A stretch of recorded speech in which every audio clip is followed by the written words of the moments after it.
At 8:43 p.m. on a busy Friday evening, the elegant atmosphere of the Golden Pearl restaurant shattered as Linda Thompson collapsed face-first into her untouched lobster bisque. Her slender hand knocked over a crystal glass of white wine, spreading across the pristine tablecloth like a growing stain of guilt. "Someone call an ambulance." The cry echoed through the hushed dining room. Fellow diners watched in horror as the restaurant staff rushed to help the unconscious woman, her pearl necklace now stained with the orange soup. Linda's personal assistant, who had been dining with her that evening, frantically dialed 911 while checking her pulse. The paramedics arrived within minutes, their swift movements and concerned expressions telling a story more grave than anyone expected. As they loaded Linda onto the stretcher, her perfectly styled blonde hair now disheveled, her breathing was shallow and irregular. At Memorial Hospital, doctors worked desperately to save the 53-year-old millionaire's wife. The emergency room became a battleground between life and death as medical professionals fought against an invisible enemy. Their efforts proved futile. At 10:17 p.m., Linda Thompson was pronounced dead. The following morning, Dr. Richard Carter, the lead physician, stood before the police with disturbing news. Mrs. Thompson's death wasn't natural, he stated firmly, his weathered face grave with concern. Her body showed signs of systematic poisoning. Someone had been slowly killing her for months. The revelation sent shockwaves through the city's elite circles. Linda Thompson, beloved philanthropist and wife of self-made millionaire Robert Thompson, had been murdered. But who would want to kill a woman known for her charitable work and kind heart? As detectives sealed off the Thompson mansion for investigation, they found something even more chilling, a handwritten note in Linda's private study drawer. The words, written in her elegant script, read, "If anything happens to me, look deeper. The truth about Robert needs to come out." The quiet suburbs of wealth and privilege were about to reveal their darkest secrets. Linda Thompson's death was just the beginning of a story that would unravel decades of carefully hidden lies, betrayal, and a fortune built on blood money. The investigation was about to expose how the perfect life of America's wealthy elite could hide the most sinister of secrets. And somewhere in the city, a killer watched as their perfectly executed plan began to unfold. 6 months before Linda's tragic death, the Thompson mansion buzzed with life during their 15th wedding anniversary celebration. Robert Thompson, standing tall despite his 68 years, watched his wife with pride as she charmed their guests. His weathered face, marked by years of business battles, softened whenever she glanced his way. Their love story had started at a charity fundraiser in 2008. Robert, then a successful but lonely businessman, found himself drawn to Linda's genuine warmth. Unlike others in their social circle, she spent her time working with homeless shelters rather than attending luxury spa retreats. "She changed me," Robert often told his business associates. Before Linda, he'd been known as a ruthless businessman who built his fortune in real estate and investment banking. After meeting her, he started donating to charities and even opened a foundation in his mother's name. Their daily routine painted a picture of contentment. Every morning, Linda tended to her rose garden while Robert read the financial papers on their terrace. They ate breakfast together, discussing their plans for the day. Robert would head to his office in the city, and Linda would focus on her charitable works. But beneath this perfect surface, tiny cracks had started appearing. The household staff noticed changes in recent months. Martha, their housekeeper of 12 years, remembered hearing muffled arguments through closed doors. Mrs. Thompson stopped smiling as much, she later told detectives. She spent more time alone in her study. Phone records revealed Linda had been making calls to old business associates of Robert's, people he hadn't spoken to in decades. She'd also hired a private investigator, paying him from a secret bank account she'd opened 3 months before her death. The most telling change came during their last vacation to their beach house. Security cameras captured Linda secretly copying files from Robert's home office at 3 a.m. while he slept. The next morning, she acted completely normal, making him his favorite breakfast of blueberry pancakes. Another witness, their gardener Tom, recalled finding Linda crying in the greenhouse one afternoon. When he asked if she was okay, she quickly wiped her tears and said, "Sometimes the people we trust the most can surprise us in the worst ways." Linda had also started meeting regularly with her lawyer, updating her will and storing documents in a safety deposit box. The bank manager remembered her words, "These papers must only be opened if something happens to me. They contain the truth that could destroy everything." As detectives dug deeper into the couple's final months together, they discovered Linda had been preparing for something. She'd withdrawn small amounts of cash regularly, totaling over $100,000. She'd also renewed her passport and purchased a one-way ticket to Switzerland, scheduled for the day after she died. What had Linda discovered about her husband's past that made her take such precautions? The answer lay buried in decades of business deals, offshore accounts, and old photographs showing Robert with people whose names would send chills down any detective's spine. The perfect marriage was unraveling thread by thread, revealing a tapestry of secrets that would shock even the most hardened investigators. And somewhere in the mansion's many rooms, evidence of Linda's discoveries waited to be found, evidence that had sealed her fate. Detective James stood in the Thompson mansion's library, carefully examining bank statements spread across Linda's antique desk. The financial records painted a disturbing picture of the months before her death. Small transfers to unknown accounts, cash withdrawals from different branches, and payments to a security firm specializing in personal protection. "She knew someone was after her," Detective James muttered, noting the dates of the transactions. The poisoning had started around the same time Linda began taking these security measures. The toxicology report on his desk confirmed traces of thallium, a colorless, odorless poison that had been slowly building up in her system. The investigation team discovered a hidden camera in Linda's study, carefully concealed behind a painting. The footage showed her late-night meetings with Alan Parker, Robert's former business partner from 30 years ago. Their conversations, though without audio, showed Linda becoming increasingly distressed with each meeting. "Mrs. Thompson came to me scared," Alan Parker told the detectives during questioning. His hands shook as he sipped water. She'd found something in Robert's old files, documents from the 1990s. She wanted to know about a company called Sunset Enterprises and why it had received millions before suddenly dissolving. Security footage from local cafes and restaurants revealed Linda meeting with other faces from Robert's past. Each person she met seemed to provide another piece of a puzzle she was desperately trying to solve. Her personal notebook, found in her safety deposit box, contained names, dates, and amounts, all connecting back to Robert's early business days. The poison had been clever. Thallium was known as the poisoner's poison because its early symptoms mimicked other illnesses. Linda had complained of fatigue, hair loss, and stomach problems for months. Her doctor had attributed it to stress and prescribed rest and vitamins. Martha, the housekeeper, provided another crucial detail. Mrs. Thompson changed her coffee brand 3 months ago. She bought her own special organic blend and kept it in her private sitting room. She never let anyone else make her coffee anymore. Tests on the coffee revealed traces of thallium, but the original packaging had been disposed of weeks ago. Security cameras showed the weekly garbage collection, but one bag had disappeared before reaching the truck. Someone had retrieved it in the early morning hours. Linda's personal assistant revealed that in their final lunch together, Linda had seemed nervous but determined. "She told me she'd finally gathered enough evidence. She was going to confront Robert the next day." That night at the Golden Pearl was supposed to be her last quiet dinner before everything changed.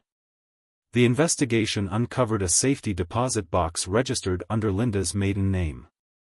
Inside, they found a USB drive and a letter addressed to the police. The letter began, "If you're reading this, I'm probably dead. What I've discovered about Robert's empire goes beyond simple fraud. There's blood on that money." As Detective James closed his notebook, his phone buzzed. The forensics team had found something else: Linda's fingerprints on a gun hidden in her greenhouse. The weapon was registered and legal, but Linda had never owned a gun before. What had made this philanthropist wife so afraid that she felt the need to arm herself? The pieces were there, but the full picture remained elusive. Each answer only led to more questions, and at the center of it all stood Robert Thompson, grieving widower or calculating murderer? The truth was hidden somewhere in 30 years of business deals, and Linda had died trying to expose it. The mahogany drawer of Linda's writing desk creaked open as Detective James examined its contents. Hidden beneath a false bottom, he found a leather-bound diary. The pages were filled with Linda's elegant handwriting, telling a story that would change everything. September 15th, I was organizing Robert's old study when I found it, a photograph from 1992. Robert with 3 men I've never seen before. The names written on the back sent chills down my spine. I recognized them from old newspaper headlines about disappeared business owners. Detective James cross-referenced the names. All 3 men had vanished during business deals with Sunset Enterprises, Robert's failed company from the 90s. Their families had received generous buyout payments, and the cases were never investigated. October 3rd, Alan showed me the real documents today. The insurance policies, the offshore accounts, the shell companies. Everything makes sense now: why Robert never talks about his early days, why he flinches when anyone mentions Sunset Enterprises. My husband's fortune is built on buried secrets. The diary entries grew more frantic as the weeks progressed. Linda described feeling watched, noticing cars following her to charity meetings, finding her personal computer accessed while she was out. October 28th, started feeling sick today. Doctor says it's just stress, but something feels wrong. Robert's been unusually attentive, insisting on making my morning coffee himself. The same man who hasn't set foot in our kitchen in 15 years. October 3rd, Alan showed me the real documents today. The insurance policies, the offshore accounts, the shell companies. Everything makes sense now: why Robert never talks about his early days, why he flinches when anyone mentions Sunset Enterprises.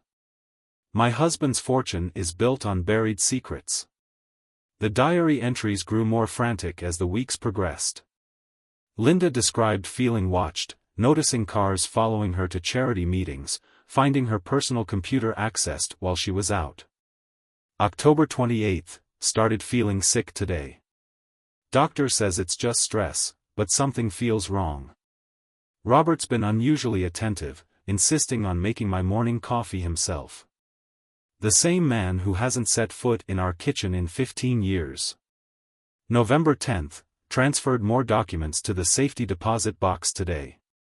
Robert doesn't know about it, used my maiden name. The evidence is clear now. The accidents that happened to his former partners, the mysterious fires that destroyed competing businesses, the witnesses who suddenly changed their testimonies. It wasn't just business success, it was elimination. Detective James paused at an entry from just 3 days before Linda's death. The handwriting was shaky, found the connection. Sunset Enterprises wasn't just a failed business, it was a front. The same pattern repeats every decade. Build trust, eliminate competition, emerge with clean money. Robert doesn't just have business partners, he has accomplices. And I'm next on the list. The final entry was dated the morning of her death: meeting Robert's old accountant tonight at the Golden Pearl. He says he has the final proof I need, documents showing where the bodies are buried, perhaps literally. After that, I'll have enough to go to the FBI. I should be scared, but I'm just tired. Tired of living with this monster, tired of pretending I don't know the truth. If anything happens to me, I've arranged for everything to come out. The truth will be Robert's downfall, one way or another. As Detective James closed the diary, his phone rang. The forensics team had found something in the greenhouse: a buried strongbox containing photographs, documents, and a USB drive. But most importantly, they found Linda's detailed notes about the security systems protecting Robert's private office, the one room in the mansion she had never been allowed to enter. The truth about Robert Thompson's empire was finally coming to light, just as Linda had planned. But as the detective was learning, money and power could buy more than just luxury, they could buy silence, loyalty, and even murder. In Linda's final weeks, security cameras captured her methodical investigation into Robert's past. The footage from the city library showed her spending hours researching old newspaper articles. She'd trace her finger across headlines announcing mysterious business acquisitions and unexplained disappearances. Mrs. Thompson became a regular here, the elderly librarian told detectives. She'd request archived papers from the 1990s, particularly anything involving business deals gone wrong. One day, I found her crying over an article about a family who lost everything in a suspicious warehouse fire. Linda's investigation led her to Betty Wilson, widow of Robert's former partner.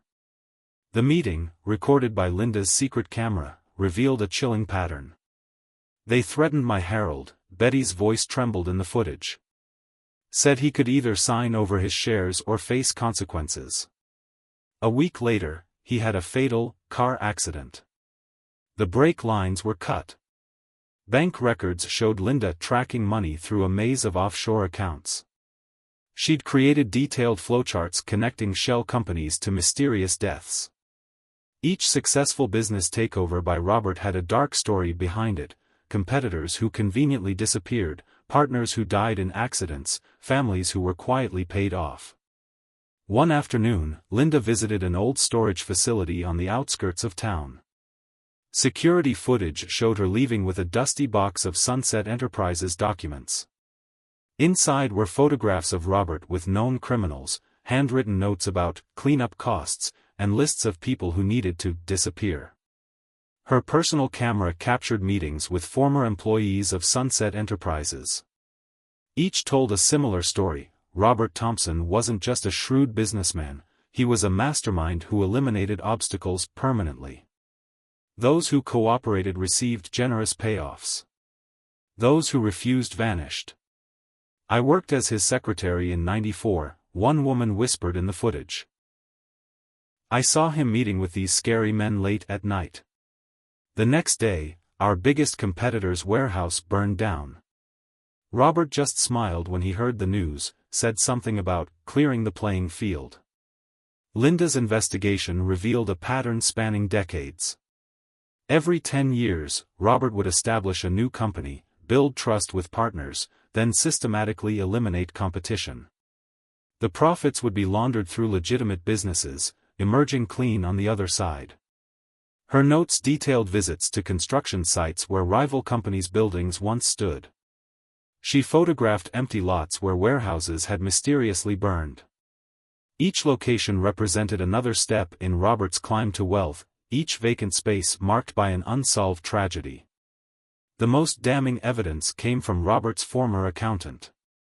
Camera footage showed their meeting at a small diner, where he handed Linda a USB drive. "These are the real books," he said. "Every payoff, every bribe, every accident, it's all there in the numbers. Your husband doesn't just destroy businesses, he destroys lives." As detectives pieced together Linda's investigation, they realized she hadn't just been gathering evidence, she'd been building an airtight case. Her meticulous notes, photographs, and financial records created a timeline of Robert's crimes spanning 3 decades. But Linda's thoroughness had also been her downfall. Someone had noticed her digging into the past. Security footage from various locations showed the same dark car following her. As she got closer to the truth, her time was running out. Detective James watched the final video from Linda's hidden camera, recorded the day before her death.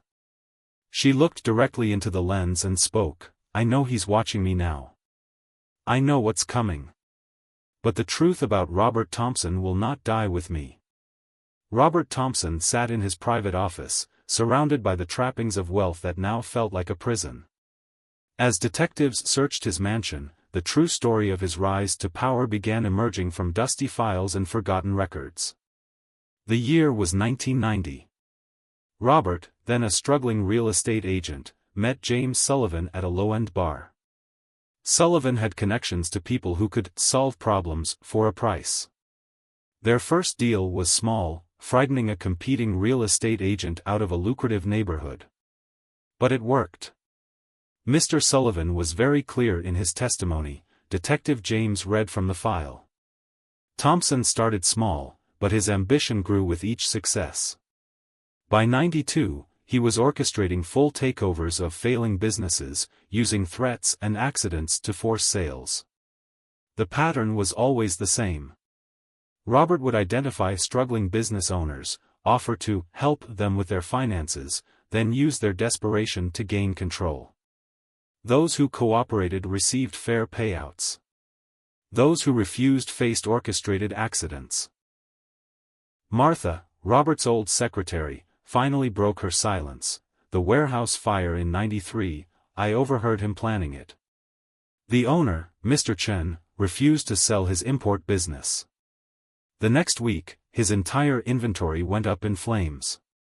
Insurance wouldn't pay because of suspicious circumstances. He had no choice but to sell to Mr. Thompson. Records showed how Robert laundered the profits through Sunset Enterprises.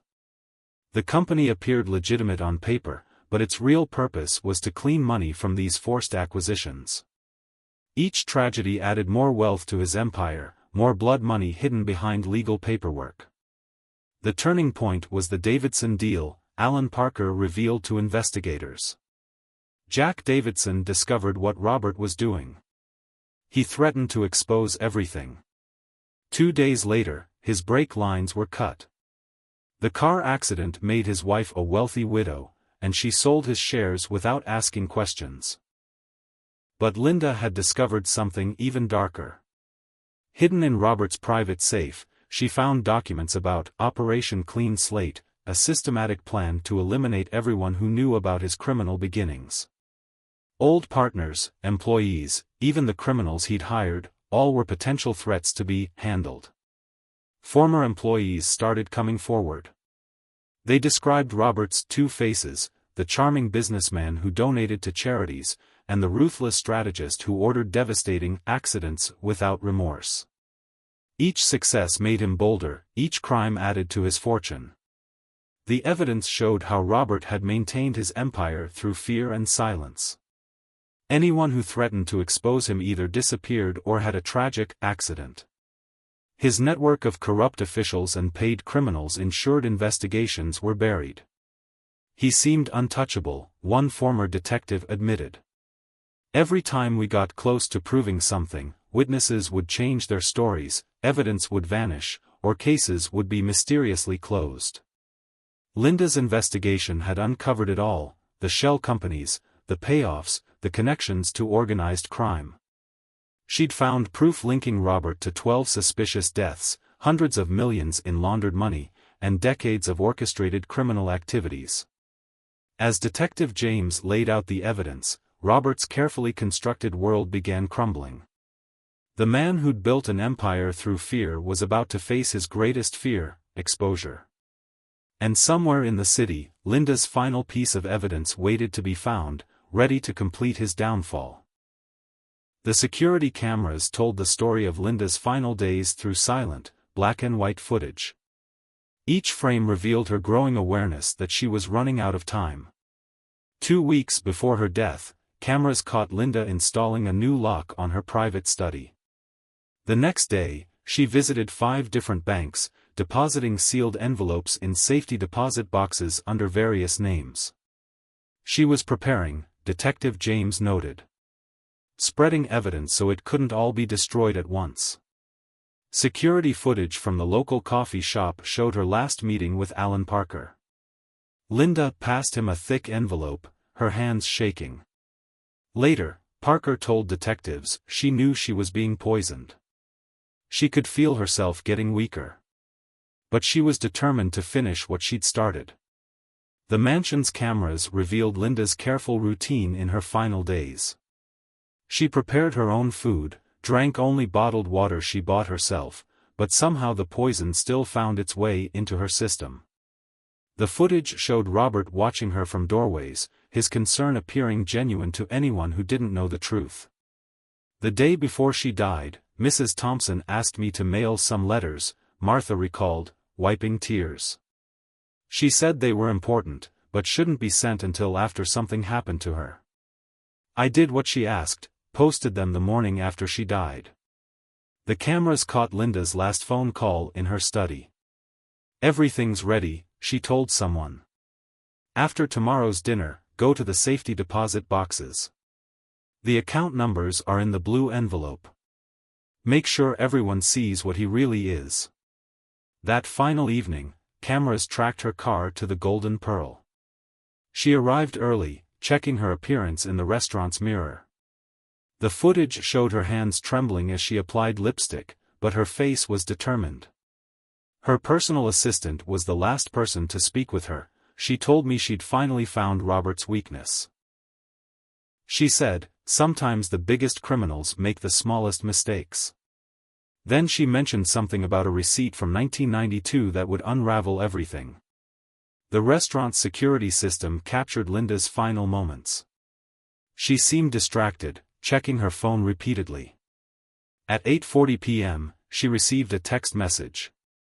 The camera caught her face changing, a mix of shock and triumph.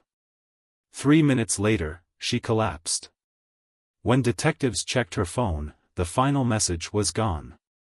But Linda had anticipated this. She'd forwarded it to multiple email accounts seconds before her collapse. The message contained a single image, a receipt from an old hardware store, dated 1992, signed by Robert Thompson. The items purchased: industrial-grade wire cutters and brake line repair tools. The receipt matched the date of the Davidson accident perfectly. It was the proof that connected Robert directly to murder, the evidence Linda died protecting. But it wasn't her only insurance policy. The letters Martha mailed arrived at newspapers, police stations, and FBI offices the morning after her death. Each contained pieces of evidence, forming a network of truth that couldn't be silenced. Linda had designed her investigation like a dead man's switch. Her death would trigger the release of everything she discovered. As Detective James reviewed the footage one last time, he noticed something they'd missed. In her final conscious moment, Linda smiled. She knew that even in death, she'd finally won. The truth she'd died protecting was about to destroy the empire built on lies. The Thompson empire began crumbling exactly as Linda had planned. Detective James stood in Robert's luxurious office, watching FBI agents cart away boxes of evidence. The morning newspapers screamed headlines about the millionaire's dark past, each story backed by Linda's carefully gathered proof. "It's remarkable," Agent Wilson said, examining financial records. "Every penny of his fortune can be traced back to a crime. The man didn't make a single honest dollar in 30 years. The evidence Linda had collected exposed decades of criminal activities, each business deal tainted with blood money." Robert's former associates started turning against him. With Linda's evidence already public, their silence bought with threats and money became worthless. Alan Parker was the first to make a deal with prosecutors, providing detailed testimony about the early days of Robert's criminal enterprise. The safety deposit boxes were just the beginning, Detective James explained to his team. Linda created a digital trail too. Every time someone opens one of her email accounts, it triggers another release of evidence. She made sure the truth would come out in waves, impossible to stop. The investigation revealed the full scope of Robert's organization. Shell companies collapsed as their true purposes were exposed. Business partners distanced themselves, their own reputations at stake. The charitable foundation bearing his mother's name shut down overnight, its accounts frozen. Robert's attempts to cover his tracks only made things worse. Security cameras caught him trying to access Linda's study at midnight, searching desperately for something. When police checked the room's hidden camera, one of many Linda had installed, they found him destroying documents that only further proved his guilt. The most damaging evidence came from an unexpected source.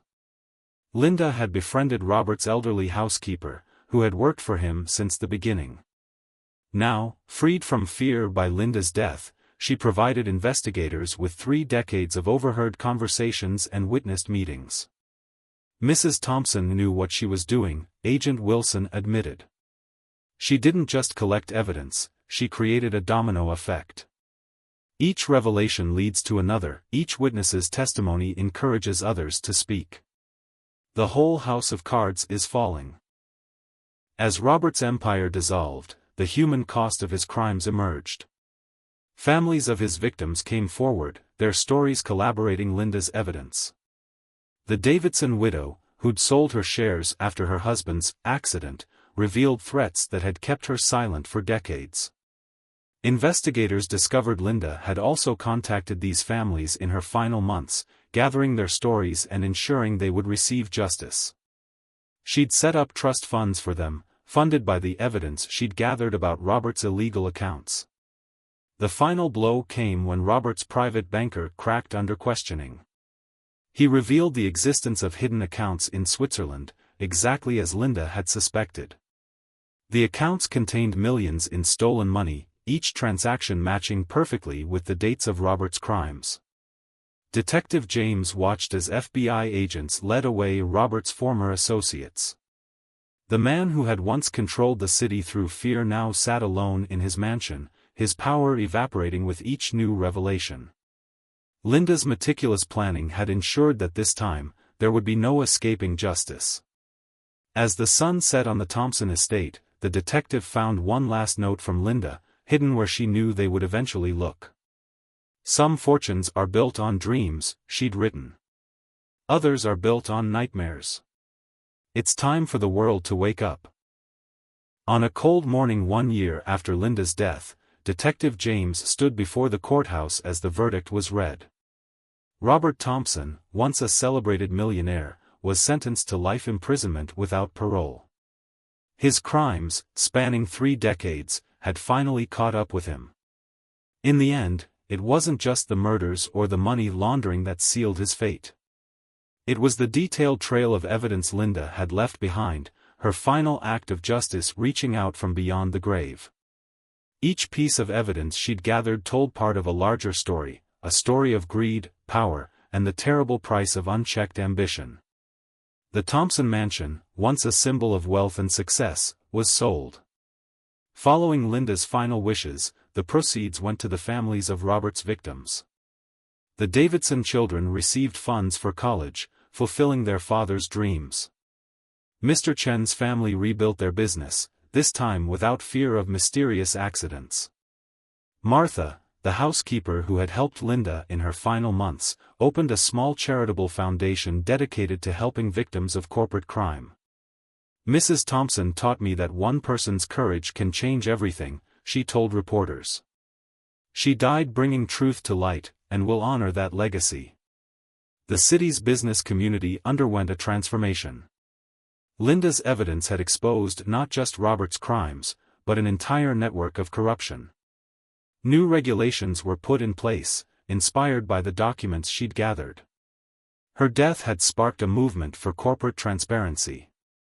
In his prison cell, Robert Thompson received one final letter from his wife, delivered as per her instructions exactly 1 year after her death. "I loved the man I thought you were," she wrote. "But I couldn't live with the man you truly are. My death will give life to the truth, and perhaps that's the greatest love I could show, not protecting your lies, but setting truth free." Detective James visited Linda's grave on the anniversary of her death. Someone had planted roses, her favorite flowers, around the headstone. Among them stood a small plaque with words she'd written in her diary: "The truth costs everything, but it's worth every price we pay." The Thompson case became a symbol of change, studied in law schools and business ethics courses. Students learned not about the millionaire who built an empire, but about the brave woman who sacrificed everything to tear down a fortress of lies.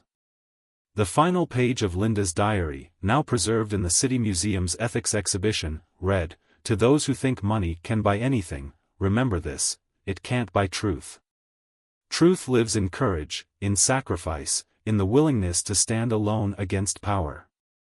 And sometimes, the greatest victory comes not in living with lies, but in dying for truth. As Detective James left the cemetery, he noticed an elderly couple placing flowers at Linda's grave. They were parents of one of Robert's early victims, finally finding closure after decades. Their tears were not of sadness, but of gratitude for the woman who had given everything to ensure justice prevailed. The city skyline had changed. Where Thompson Towers once stood, new businesses grew, built on foundations of transparency and integrity. Linda's sacrifice had taught them all that true wealth isn't measured in dollars, but in the courage to stand for what's right, no matter the cost. The story of the millionaire's wife became more than a tragedy, it became a legacy of hope, a reminder that one person's courage can change the world. In death, Linda Thompson had achieved something greater than wealth or power. She had restored faith in justice and shown that truth, though costly, remains priceless.